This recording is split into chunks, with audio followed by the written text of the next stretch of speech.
says he doesn't do that. I'll tell you what he is. He's a great, great football coach. Here, Rex.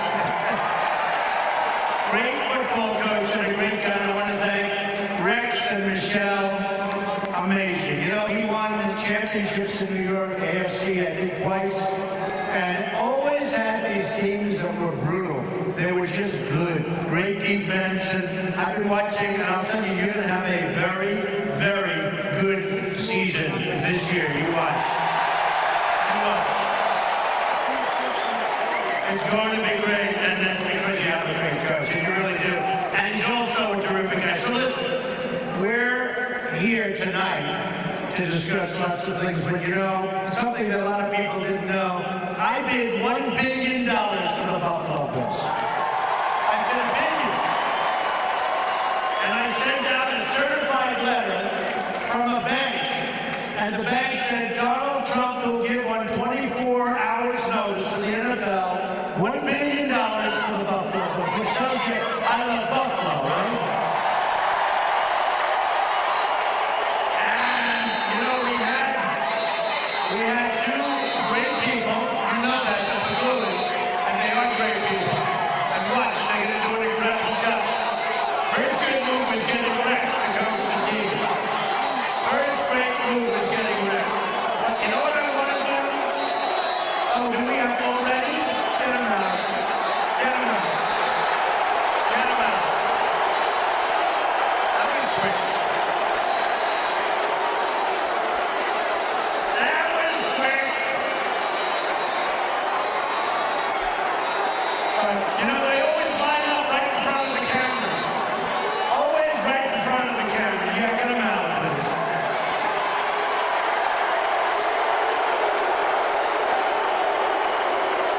This place is unbelievable. Look at this.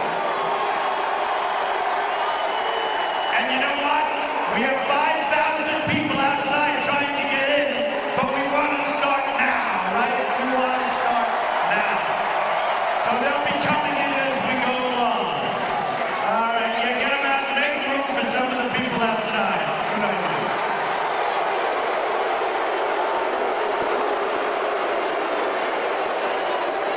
So I will say, I bid $1 billion all cash for the Buffalo Bills, and Terry and Kim came in and they bid more, and I was a little bit like hurt. I thought I would have it and we'd all be together, but you have great owners. I will say that. You have great owners, and I'll tell you why.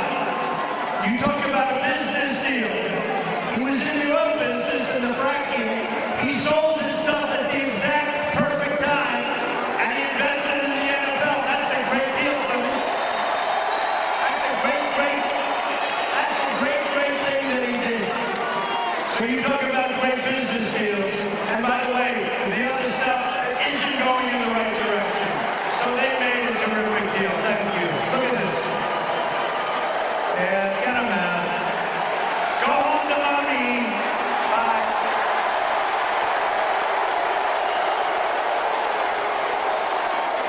Isn't it crazy? You know, we do all have a First Amendment right, and they really violate our First Amendment right, but what are you going to do, right? Thank you, man. Thank you. So just to finish up, they made a great business deal. All deals should be so good. When oil went down, he sold like 2 seconds before the oil went down, invested in the NFL. That's a good investment. And I'll tell you, as owners, and with this great coach, you're going to have an unbelievable team this year. And I'm going to be rooting for the Buffalo Bills. Believe me. Believe me.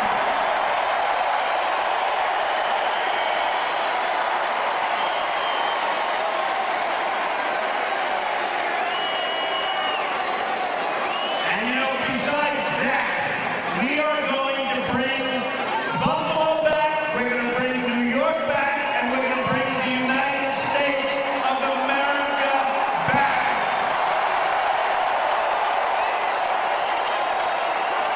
So, on the way up, I always do this. I've been down to Syracuse, I'm all over the state. And we love the state, and we love New York values. Do we agree? We love New York values. But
since 1990. Think of it.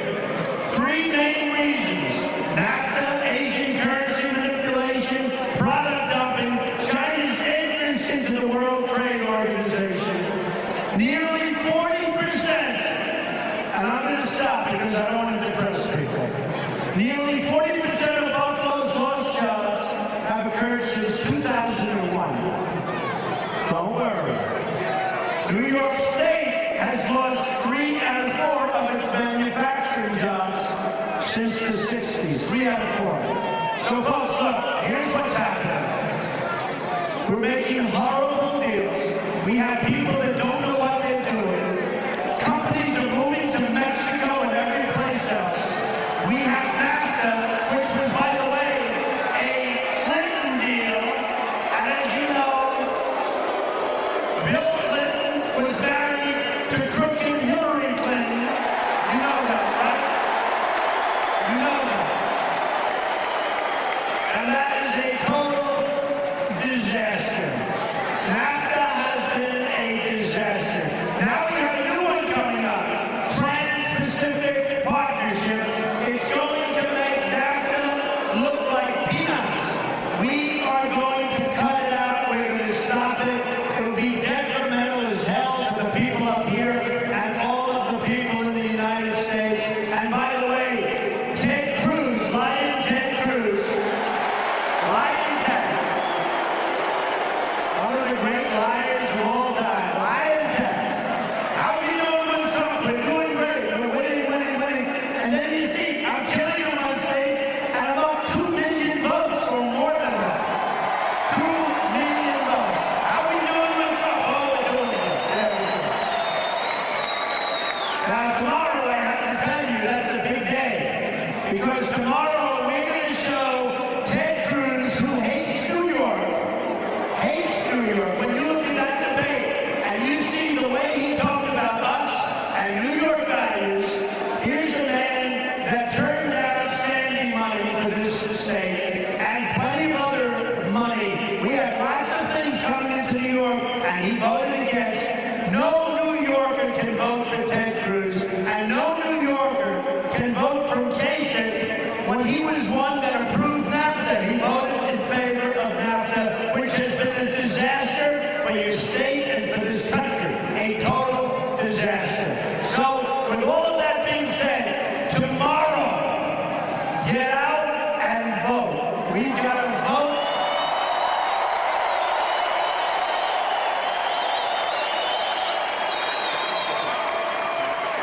We've got to vote, and you know, Cruz is way, way down in the polls.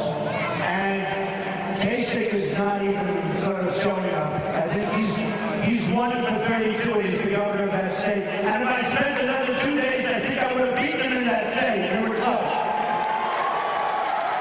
And Cruz is just a catastrophe. He didn't even get 50% in his own state. He was way below 50%. And he doesn't represent what we need. And he doesn't represent us on trade and the other things that we need to make America great and to make Buffalo great again, okay?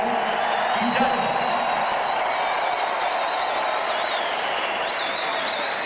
Now, I've been having like an interesting period. I've never done a thing like this. I said I've been a politician for 9 months. Can you believe this? Although it's been interesting. But you know what? Seriously, it takes guts to run for office like this. You know, I never did it before. We've had debates. Every online poll said I've won every single debate, which is always nice. And I've been on center stage. We've been #1 virtually since the time I announced.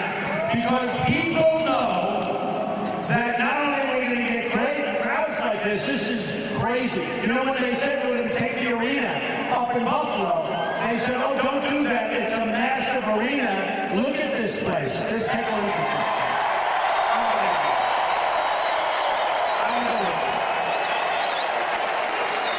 But people know, and I've been saying it for years, that we are being ripped off worldwide by virtually every single country that we do business with. Every single country, no matter what. You can look at everyone, you can pull out a name. Every single country that we do business with, we end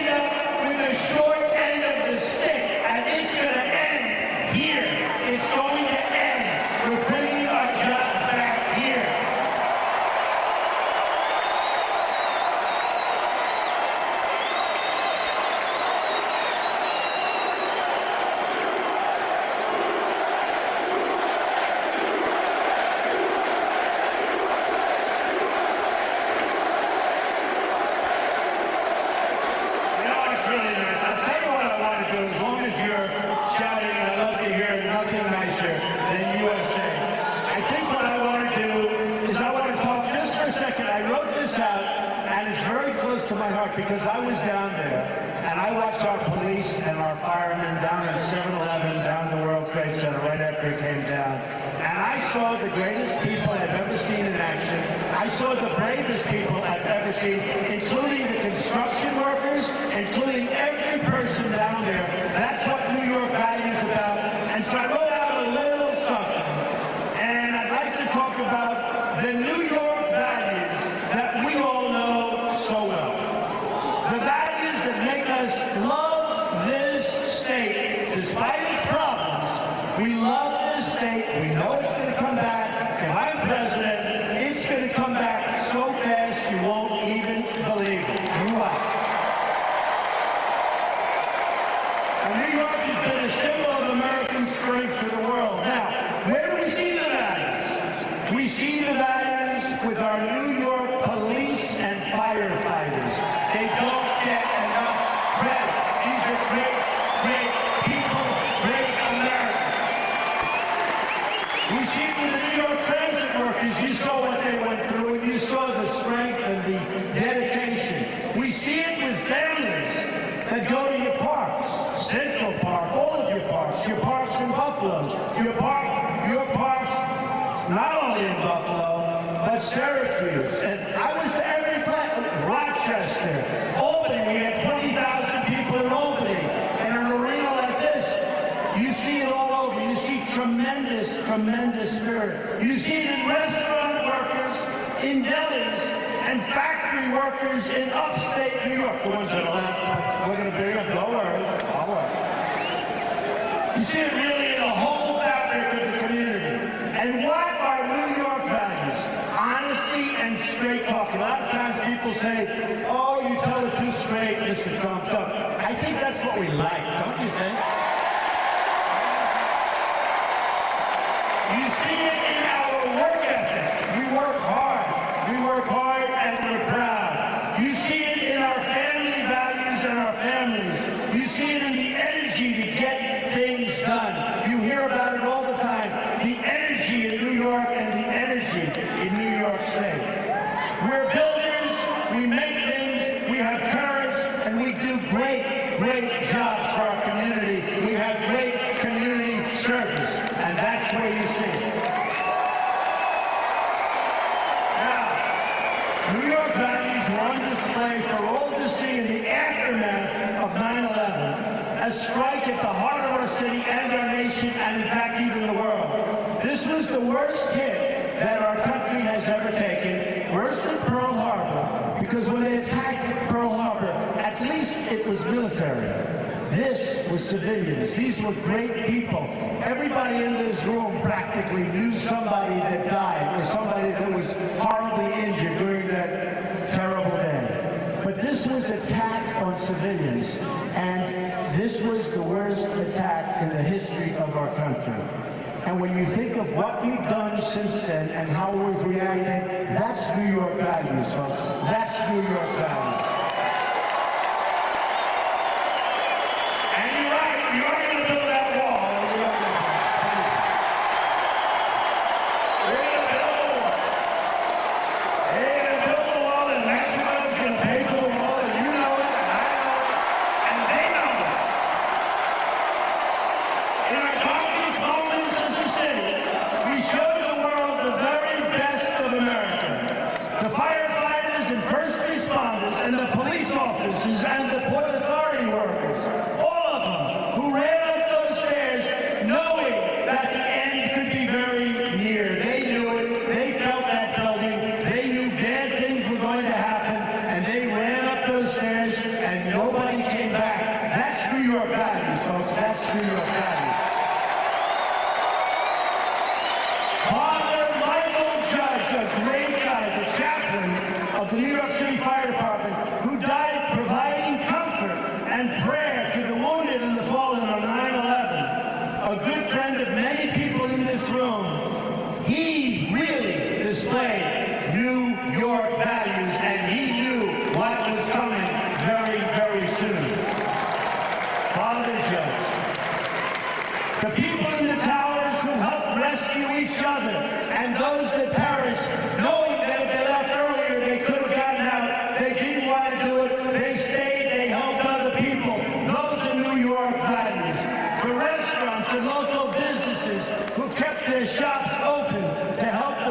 responders that help people in need, those are first. I'll tell you what, those are really the people when you think in terms of New York values, the bravery. And you never hear about somebody who left, who is running in the opposite direction.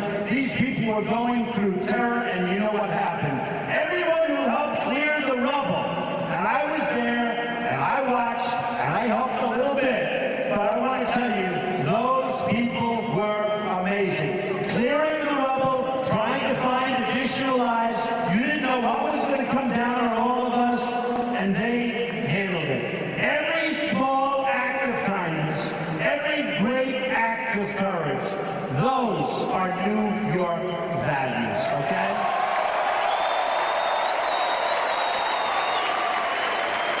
So, when a guy like Lion Ted Cruz talks about New York values, those are the values that we want to talk about.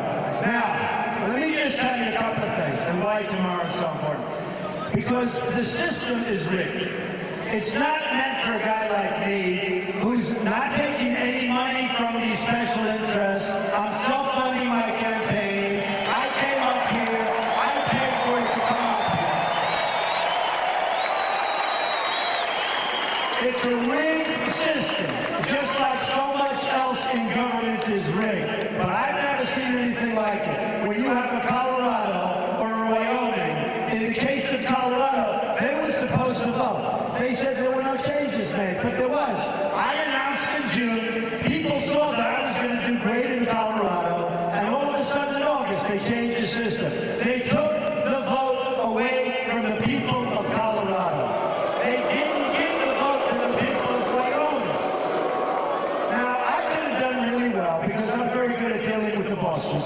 But, you know, you've had it, and you say, forget it. You can take them out to hotels, the delegates. You can take them on planes. You can do whatever you want to do. You know what? I said, no way, because we're going to get there. We don't need it. We're going to get there. It's a rigged and it's a corrupt system. But we're going to get there, and I believe we're going to do it much more easily than people think. And we're going to do it on the first ballot. We're going to get to that big 1237.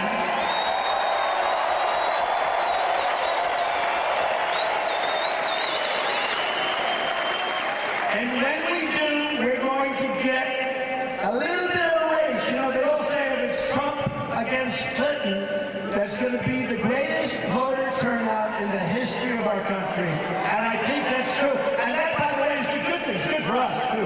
By the way, the more people that come, the better. But it's a great thing because, you know, historically, our country has done very, very poorly in voter turnout. A lot of people don't vote.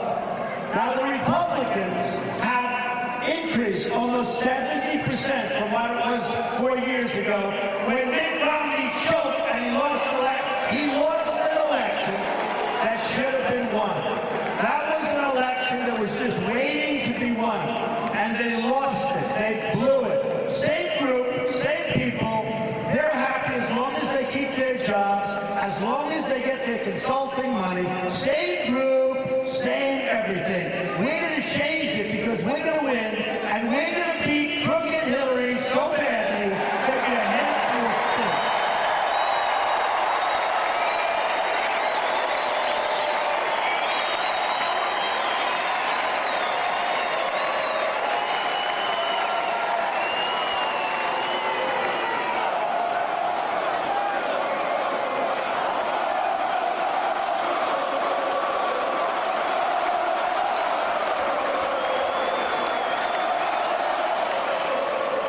So let me just tell you, we're going along, and we just had a great poll from Fox, and we had some great polls from everything. But against Hillary, we're going to do so good.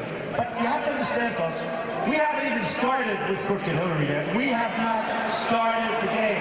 We have only about 2 months to go. I just say something and see what like that. And then Bernie got the credit for doing well. Since then, I don't know, he's lost. And think of it. I'm no fan of Bernie, believe me. No, that's okay. I am no fan of Bernie. His ideas are very bad, etc., etc. But every week you see Bernie won, Bernie won, Bernie won, Bernie won. He wins every time. And then you hear about the crooked system. So you got crooked Hillary with a crooked system. You hear about the system, and they say, and the pundits say, well, Bernie has no chance. Why does he have a chance? He wins. Because the system's rigged. But we're going to unrig the system, and then we're going to clean up the system, okay? We're going to clean it up.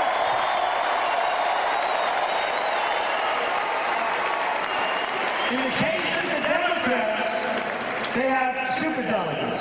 In our case, it's worse because it's more sinister. It's harder to see, but it's actually more devious and it's worse. And you know what? We have millions of people that came out to vote for Trump. And they're not really voting for me, they're voting for what we want. You know what we want. We want great trade deals. We want a strong military. We want to take care of our vets. We want to beat ISIS and stop playing games. We want to repeal and replace Obamacare.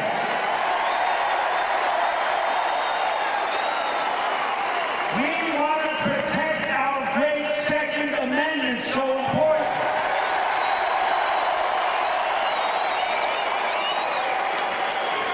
We want to end Common Core, end it, and bring education locally to Buffalo and all of the local communities. It will be so much better. And we want to have strong borders where people can come in, but they have to come in legally. They come in legally.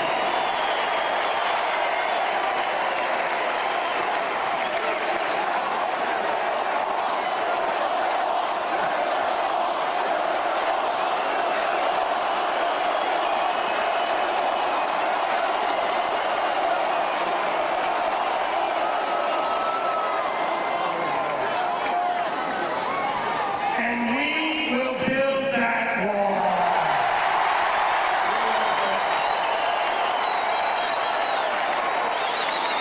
Now, when I'm on stage with these guys, don't forget, we started off with 17 people.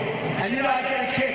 They say, Donald Trump didn't hit 50%. I'm dealing with 16 people over here. How you hit 50? You got all these people up there. Then you'd lose 2, you'd lose another 2. They get it down to 12. They get it down to 10. They get it down to 7. I mean, give me a break. Donald Trump didn't hit. I got 14 people up there I'm supposed to hit 50. But I've won far more states than anybody else. Not even close. Not even close.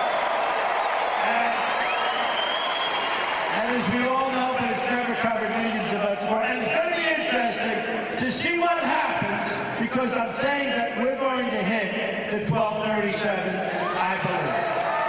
Because New York is looking great. We're not going to vote. And Pennsylvania, and Rhode Island, and every state we're looking at, Maryland, we are looking so good. And Indiana is going to be great, I think, Indiana. We're going to get out to California. I mean, we have a lot of stops. And I'm going to work so hard. And, you know, my family said, Dad, why are you doing this? I said, because honestly, we can do something that's so special. We're going to turn this country around. We're going to make the greatest trade deals ever made. We're going to become so strong, so powerful, so rich, and you're going to be so proud of our country again. We're not going to be the dummies anymore.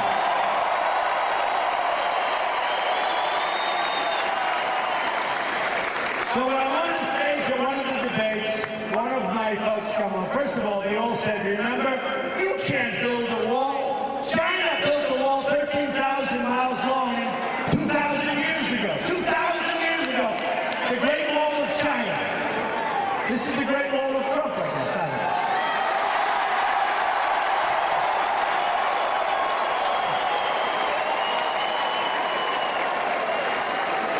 Wait, what spirit the people of Buffalo have, huh?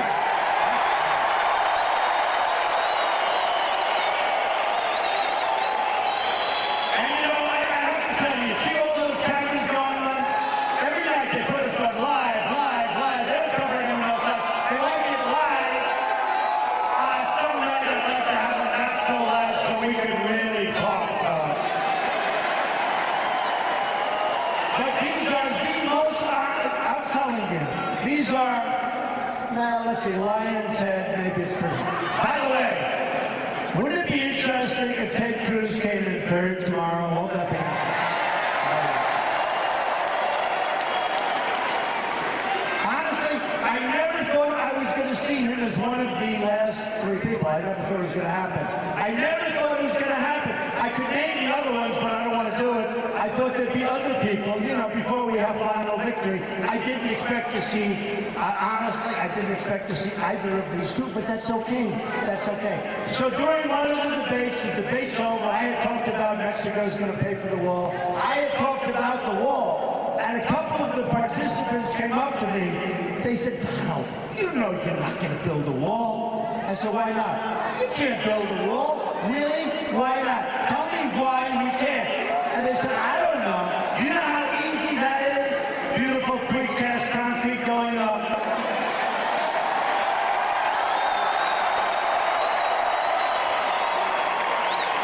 I'll tell you one thing. If anybody gets to the top of the Trump wall, it's going to be a long way down. It's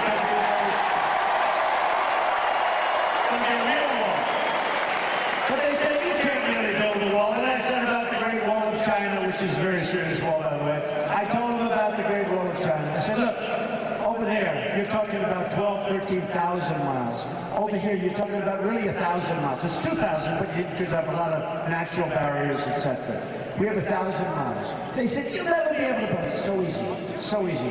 When I can build 6,000 units in the middle of Manhattan on the Hudson River, I can guarantee you, this is easy by comparison. With all the stuff I put up, with all the environmental permits I had to get for so many different jobs all over the world on oceans, in Scotland on oceans, where they said you'd never be able to get the approvals. I got the approvals. In New York, in Manhattan, in Washington, in California, no matter where, on the Pacific Ocean, with all of what I've done. Look, I borrowed $1 million, and I turned it in a relatively short period of time into more than $10 billion. Okay, folks? That's the numbers. Now, one of the most iconic companies, some of the great assets anywhere in the world, all of the papers to file. I had to file the papers. A couple of friends of mine, you know, many of the great businessmen supported me. And by the way, we're going to use these people to negotiate with China, Japan, and Mexico. These are the best negotiators in the world. We have political hacks right now. So it's a company with some of the greatest assets, most iconic assets in the world, very little debt, tremendous cash flow, all the papers to file. The press was devastated. They went to sea. They were going crazy. It was like a feeding frenzy. They were going to do a number, and then they said, oh, man, he really built a great company. You know, it's private. They didn't know. It's the first time I've ever done a filing. And you know what happens? I'm not saying that in a braggadocious manner. I'm saying this. This is the kind of thinking, and at least for a period of time, till we straighten things out bigly, that our country needs.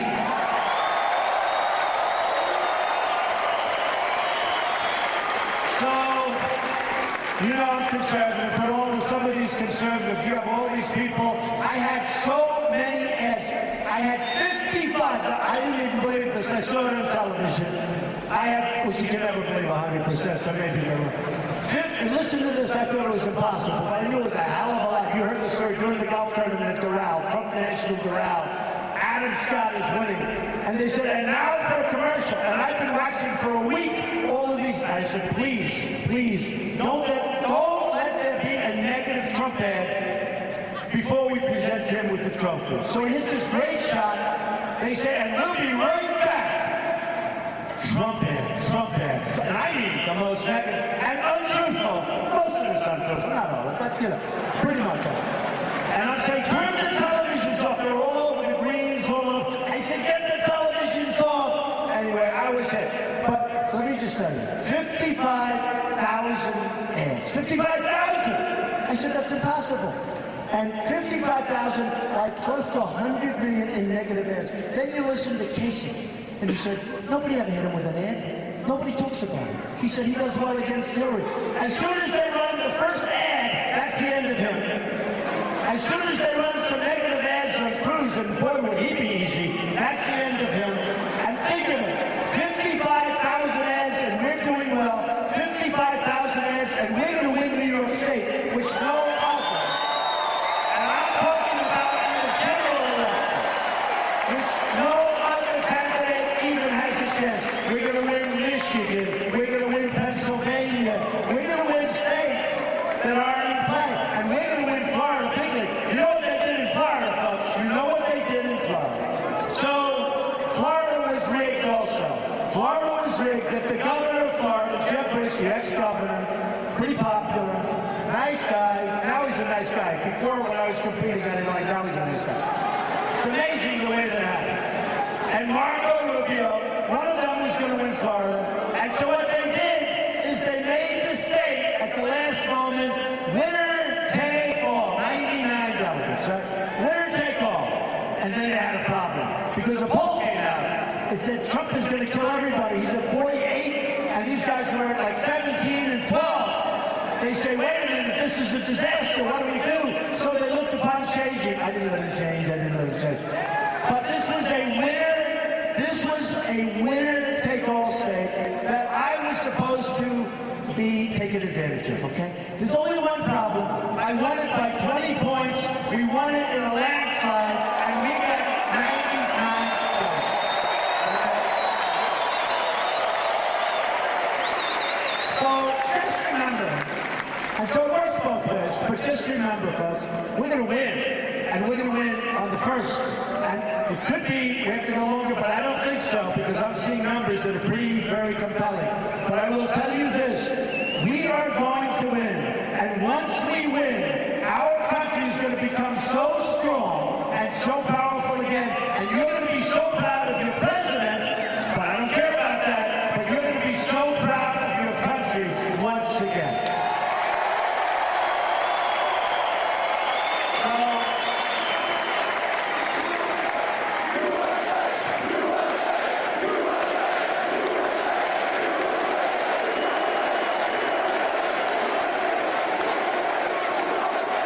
There is no place that's better or more fun or safer. Remember that. There is no place that's better, more fun, or safer than a Trump rally. No.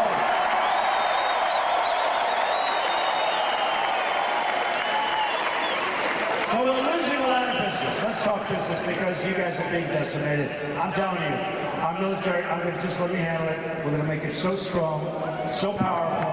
Nobody's ever messing with us. We're taking care of our vets, all of that. But let's talk jobs, because in Buffalo, we have to talk jobs. In Indiana, in Pennsylvania, I was just in Pittsburgh. We had an unbelievable crowd. They need jobs. Our jobs are being taken away. They're going to Mexico. You saw what happened with Carrier air conditioner, right? So they get announced. Now, Nabisco's gone, Mexico. Ford, massive $2.5 billion plant in Mexico. Many other countries. It's becoming a mini China for ripping off the United States. And I'm not angry at Mexico or the leaders of Mexico. I'm angry at the leaders of the United States for being so stupid to allow this to happen. So, the other day, and this could be, I could substitute many names, but we'll use this one, Carrier air conditioners. I bought many over the years. I won't buy them anymore. I'm not buying Carrier anymore. So they announced they're laying off 14, and it was done with the cell phone. One of the folks downstairs that was getting fired, they're covering this sort of mid-level guy, and he was nasty. He said essentially, you're all going to be fired. We're moving to Mexico. Oh, wonderful. They've been there for 30 years in many cases, and now they're gone. Not going to happen with me. So what happens is this. They move to Mexico. They think they're going to make air conditioners, and they're going to sell them back to the United States with no tax, with no consequence, with no problem. It's not going to happen, folks. It's not going to happen. They want to go there. That's great. But there is going to be consequence. And I told this before, but it's so obvious, and it's so, there are only so many things you can say. But I've told it before, and again, could apply to hundreds of different companies. I say to my wife, you know, I want to make this call. She'll say, no, you must act more presidential. I don't want to really act more presidential until we win. Do we agree, folks? You know, more presidential is easier than working like I do. Because more presidential means low-key a little bit. My daughter Ivanka came up to me in the last debate. Now, Dad, you've won every debate. We love Ivanka, right? And we love Melania. We love them. And good. But my daughter Ivanka, she said, now, Dad, be presidential. Then my wife says, well, be very presidential. I said, wait a minute. I've won every debate. If they hit me, I gotta hit them back. They said, no, you don't. I said, yes, I do. Anyway, I was very presidential in that debate, and it worked out really well. And you know what? We're doing great. But here's the story. I'm going to say to my family, I'm sorry, this is too easy. I want to call Carrier. Can you imagine? President of the United States calling for the head of an air conditioning company, right? But the head of an air conditioning company that didn't do right by us, okay?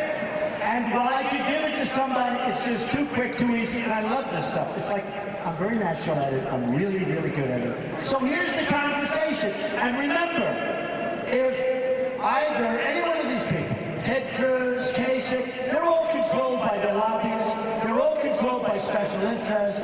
These are not stupid people. Hillary, controlled by special interests. When their special interest calls, when their lobbyists call, when their donors call, and they have a stake in the deal, they're not going to do what's right for you. I didn't take any money. I have turned down, if I would have accepted money, Jeb Bush had the biggest fund. I think it was $148 million. Can you believe it? $148 million. You might as well throw it right out the window. It's just a waste. And you see what, by the way, you see what their consultants made? These consultants, they can retire. They made millions and millions of dollars, and they lost.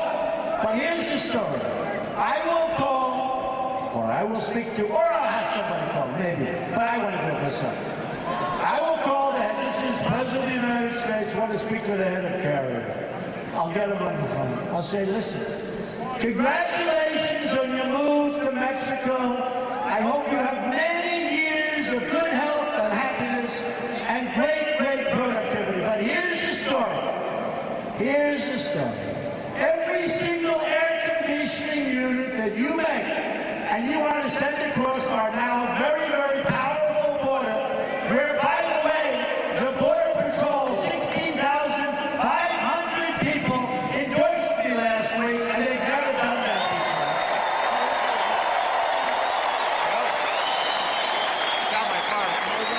And where Sheriff Joe Arpaio, a great guy, endorsed me last month from Arizona, and there's nobody better or tougher or fairer at the border than he is.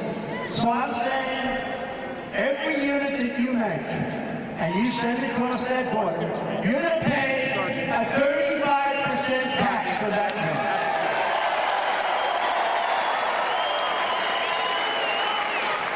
And as sure as you're standing or sitting, look at you, everybody's standing. You're all, you can sit down, but stand. Stand is better for respect. And I'll tell you what's going to happen. I will get a call the next day from everybody. You know, the lobbyists, they never gave me money. The special interest, they never, I know these people. I'm not doing anything. I'm working for you, folks. I'm working for you. I don't need this. I'm working for you. We're going to make America great again. That's what I want to do. What kind of a legacy? Is that the coolest legacy? That's almost as good as owning the Buffalo Bills, right? So here's what happens. I'll say forget them. Then the head of Carrier is going to call him. I said, Mr. President, will you change your mind? I said, absolutely not. 100%. I'll be ready to hang up. And he'll say, Mr. President, sir, we're not going to move. We're not going to leave the United States. 100%. 100%.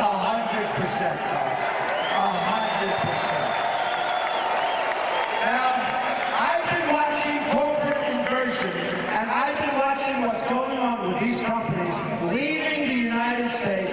The politicians don't even know what's happening. It's happening far faster than anybody can even discuss. They ought to do headline banners because there's nothing nothing worse, not many things worse, I will tell you that. But we've got to stop it. Now, the way you stop it is that.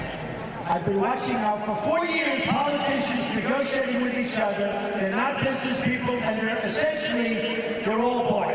They're bought and paid for by special interests that want to see these things happen. So what's going to happen is they will never, ever come to the conclusion, and how simple a conclusion. Now that Ford and Carrier and Nabisco is moving out of Chicago, and they're moving where? To Mexico. No more Oreos. No more. So here's the story. Here's the story. 100%, if we negotiate up, number one, we have to work with our companies to keep them where they are. Most importantly, we have to keep them in the United States. Most importantly, let's get them to move to Buffalo, right? We'll get them to move to Buffalo. But we are going to have, and we are going to attract so much business. We right now have a trade deficit with Mexico of $58 billion a year, not including all of the drugs that pour across the border and poison our youth, that we're going to stop when we let our great border patrol people go to work and when we build the wall. We're going to stop the drugs from coming to Buffalo and coming to our country and destroying our youth. So the conservatives, they would say, like Jeb Bush used to get up, he is not a conservative. Who cares? I am a conservative. But I'm a free trader. But you can only be a free trader, remember this, if you have really smart people representing your interests, and we don't. They're either not smart or essentially they're paid off with campaign contributions, and either one of those situations is not acceptable, okay? It's not acceptable. So we are going to have the toughest, the smartest, the sharpest business people in the world negotiating on trade deals. Now let me tell you, the dishonest press, world's most dishonest people, they cover it wrong all the time. It was asked to me about NATO. What do you think about NATO? And it was asked on CNN by Wolf Blitzer. And I said, here's the story. Number one, NATO is obsolete. Number two, the countries in NATO are not paying their fair share. They're not carrying the baggage. They're not paying. We're protecting these, and they take advantage of us. And who can blame them for doing so? So I said, you always have to be prepared to war. People will not have to war. They have to pay up, folks. They owe us tremendous amounts of money. Many of these countries are very rich countries. I want them to pay up, and I want them to pay up all of the delinquency, all of the stuff in arrears. They owe us the money. We protected them. They're taking advantage of us because they have no respect for our leaders. They will have respect for us. We're going to be very soon at $21 trillion. They will have great respect for us. We will have a better relationship than our president, Obama, has right now, and they'll be even. Now, we, as you know, protect Japan. We protect Germany. We protect South Korea. We protect Saudi Arabia. And you know what? We're dying with these deals. These deals are terrible. These are monster companies and countries. These are the biggest companies and the biggest countries in terms of economics. Why are we doing this? In South Korea, and I have buildings in South Korea, I have great respect for South Korea and Japan and Germany and Saudi Arabia. But we're protecting them. They've got to pay us, folks. They've got to pay. We can't do this. This isn't from years ago. They have to take care of us. We have to straighten out our country. They have to take care of us. And I want to keep doing it, and I want to keep doing it. I want to keep it going. But you know what? At some point, they're laughing at us. I have friends in Saudi Arabia. I have friends in Germany. I have friends in Japan. I have many friends in South Korea. Every time you order a television set, Samsung, LG, you order it from South Korea. They're unbelievably successful countries. They gotta help us out. They gotta help us out. They're gonna pay. If we didn't take care of Saudi Arabia, as an example, they wouldn't be there for 6 months. And nobody has more money. And nobody, I'll give you an example. Before the oil went down, Saudi Arabia was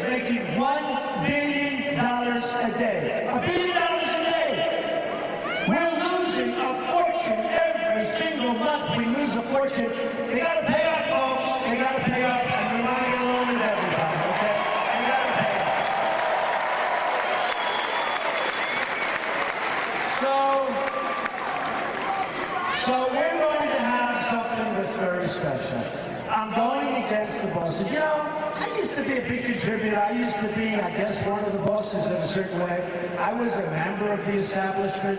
Nobody knows the game better than I do, believe me. I know the game so well. I can go to lobbyists and they have Cruz stamped on their forehead. It says, Cruz, I can handle anything. And you give these guys millions of dollars, and they go and they produce a vote, and the vote very well could be bad for the country, but it's good for the company or the country that they're representing.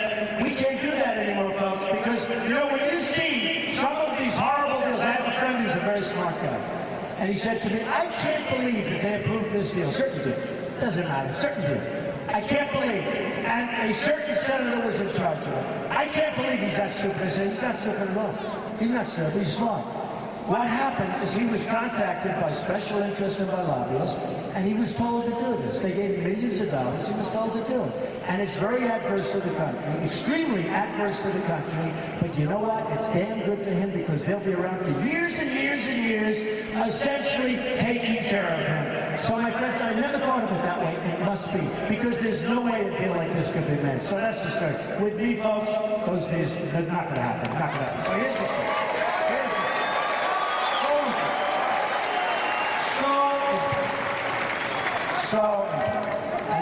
And by the way, we're going to have better relationships with all of these rip-off countries. You look at China, they're building military fortresses in the South China Sea. You look at what all of these countries are doing and how they take advantage of us. We are going to have tough, smart trade deals. Really smart trade deals. You know, if you want to deal in China, they send their stuff to us. No tax, no nothing. If you want to do business in China, it's virtually impossible, number one, to get your product in, and if you do, they tax you. So what are we doing? This is not free trade. This is stupid, stupid, stupid trade. And it's not going to happen. So here's the story. Tomorrow is a big, big day. Because the thing I like most are, I hope it turns out this way, but we have these massive polls. I don't like massive polls for one reason. People may say, oh, let's stay home.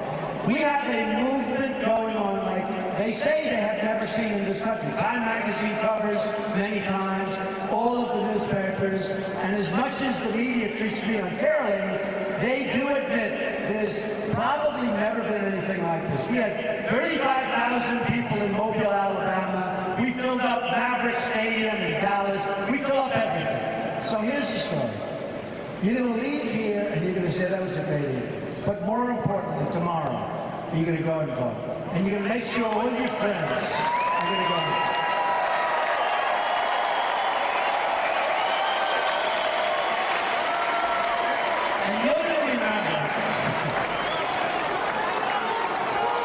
And you're going to remember, you are going to remember this evening, and you're going to remember, more importantly, tomorrow and the vote. And you're going to look back in 4 years and 12 years and 25 years, and you're going to say, that's the greatest single vote I've ever cast. Because from that point on, as soon as we beat Hillary Clinton, we are going to start as the country winning again. We're going to win on trade. We're going to win with ISIS. We're going to knock the hell out of them fast.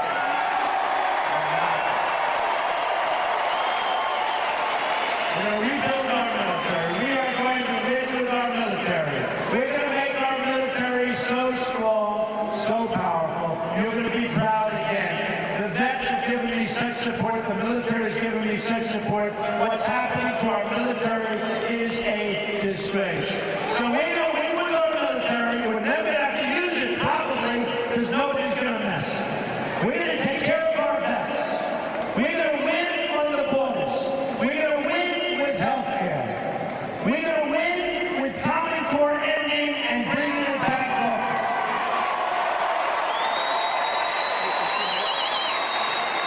We're going to take care of our Second Amendment. If we